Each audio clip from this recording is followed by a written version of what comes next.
everyone. So this is the second chapter of class 12 history, theme 1 को ancient India को theme 1 को second chapter हो. So यसमा चाहिँ our topic is kings, farmers and towns भनेर भनेको छ. So यहाँनिर मैले लेखेको छु SE, that is states and economies भनेर भनेको. So यो chapter मा चाहिँ we will try to understand the development or political development and economic development in ancient India, covering the time span of 600 BCE to 600 CE. So यसमा आज we will complete or we will try to understand two subtopics here. One is Prinsep and Piyadasi, then another one will be the earliest state. So first मा हामीले बुझ्दाखेरि Prinsep and Piyadasi बुझ्दाखेरि Prinsep भनेको र Piyadasi भनेको दुवैजनाको मान्छेको नाम हो.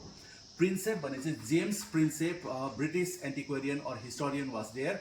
उहाँले चाहिँ he deciphered two ancient languages or the languages used in ancient India, Brahmi र खरोष्टी भन्ने भाषा चाहिँ 1830s को टाइममा चाहिँ James Prinsep was able to decipher or he was able to decode or he was able to understand. So यही कारणले गर्दाखेरि चाहिँ Prinsep को उहाँको यो कारणले गर्दाखेरि अथवा चाहिँ यो रिसर्चले गर्दाखेरि चाहिँ we are able to understand so much of ancient history भनेर भनेको छ. So James Prinsep भनेर भनेको, so his role in Indian history was that he was able to understand or decipher the two ancient scripts or languages, Brahmi and Kharoshti, which was used in ancient India. So our next नाम आउँछ Piyadasi. So Piyadasi, literal meaning of Piyadasi is pleasant to behold. So देख्दा राम्रो भनेर भनेको. So Piyadasi भन्ने चाहिँ आर्कियोलोजिस्ट और हिस्टोरियन्सले भनेको छ कि यो नाम चाहिँ रिलेटेड टु अशोका हुन सक्छ. सो अशोकाको नाम र किङ अशोकाको नाम र Piyadasi घरिघरि रिपिट भइबस्छ. त्यसै कारणले गर्दाखेरि चाहिँ probably Piyadasi refers to king Ashoka भनेर भनेको छ. सो यसमा हामीले यति बुझ्नुपर्छ, the role of James Prinsep and who was Piyadasi, यति हामीले बुझ्नु पर्यो.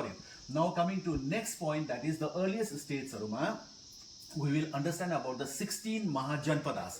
So बिस्तारै बिस्तारै 600 BCE को टाइम देखि चाहिँ इन्डियामा बिस्तारै पोलिटिकल डेभलपमेन्ट्सहरु हुन थाल्यो. सो त्यसमा किंगडम्सहरुको एमर्जेन्स हुन थाल्यो, किंगडम्सहरु डेभलप भएर आउन थाल्यो. यो किंगडम्सहरुमा मोस्टली हामीले चाहिँ रिसर्च गर्दाखेरि अथवा चाहिँ हामीले स्टडी गर्दाखेरि चाहिँ we have come across the 16 important kingdoms.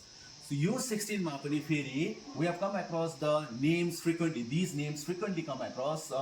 These are Magadha, Koshala, Kuru, Panchala, Avanti भन्ने नामहरु चाहिँ घरिघरि रिपिट भएर डिफरेन्ट टेक्स्टहरुमा रिपिट भएर आएको छ. सो त्यसै कारणले 16 वटा महाजनपदासहरुमा चाहिँ प्रोबेबली यो महाजनपदासहरु चाहिँ मगध, कोशाला, कुरु, अवन्तीहरु चाहिँ एकदमै पावरफुल थियो भनेर चाहिँ आर्कियोलोजिस्ट अथवा हिस्टोरियन्सहरुले हामीलाई भन्नु भएको छ.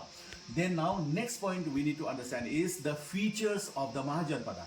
So every Mahajanpada used to have the capital city and that capital was fortified or well protected. Then the Mahajanpada used to have the incipient armies also. उहाँले आर्मीजहरु मेन्टेन गरेको हुन्थ्यो त्यति बेला र आर्मी मेन्टेन गरेपछि चाहिँ त्यहाँनेरि चाहिँ आर्मीजहरुको लागि चाहिँ अब प्रोभिजन पनि हुनुपर्ने हुन्थ्यो. सो त्यो प्रोभिजनको लागि चाहिँ probably the king used to collect the taxes. So यसमा हामीले ठक्कै बुझिहाल्यो पोलिटिकल डेभलपमेन्टको साथसाथै ट्याक्सेसनहरुको पनि कुरा आउँदाखेरि चाहिँ इन्डियामा यो समयमा चाहिँ एन्शियन्ट इन्डियामा 600 BCE को टाइमदेखि चाहिँ इकोनोमिक डेभलपमेन्टहरु पनि हुन थालेको थियो. देन नाउ यो पढिसकेर from among the 16 Mahajanpadas, Magad was the most powerful, and from Magad Mahajanpada, one of the important empire of ancient India emerged, that was the Mauryan Empire. So अब question आउँछ घरिघरि repeat भएको question चाहिँ के छ भन्दा चाहिँ why was Magad the most powerful or why did Magad become the most powerful Mahajanpada among the 16 Mahajanpadas भन्दाखेरि इजिली तपाईले यो लेटर्सहरु याद गर्नुहोस्, AEIRA याद गर्नुहोस्, त्यसमा तपाईले कभर गर्न सकिहाल्नुहुन्छ. Number 1, Magad became very powerful because of agricultural development. Because Magad भनेको अहिले प्रेजेन्टली बिहारको एरियाहरु हो, गंगा भ्यालीको एरियाहरु हो.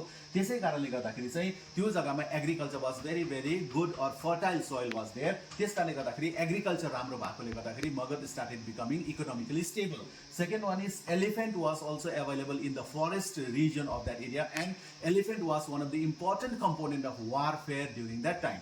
Then another one was that for the war, the iron was also available. वारहरुको लागि चाहिँ अब त्यो वेपन्सहरु बनाउनको लागि चाहिँ आयरनहरु अथवा चाहिँ आयरनहरु पनि त्यहाँको झारखण्डको एरियासहरुमा चाहिँ इजिली अवेलेबल हुने गर्थ्यो.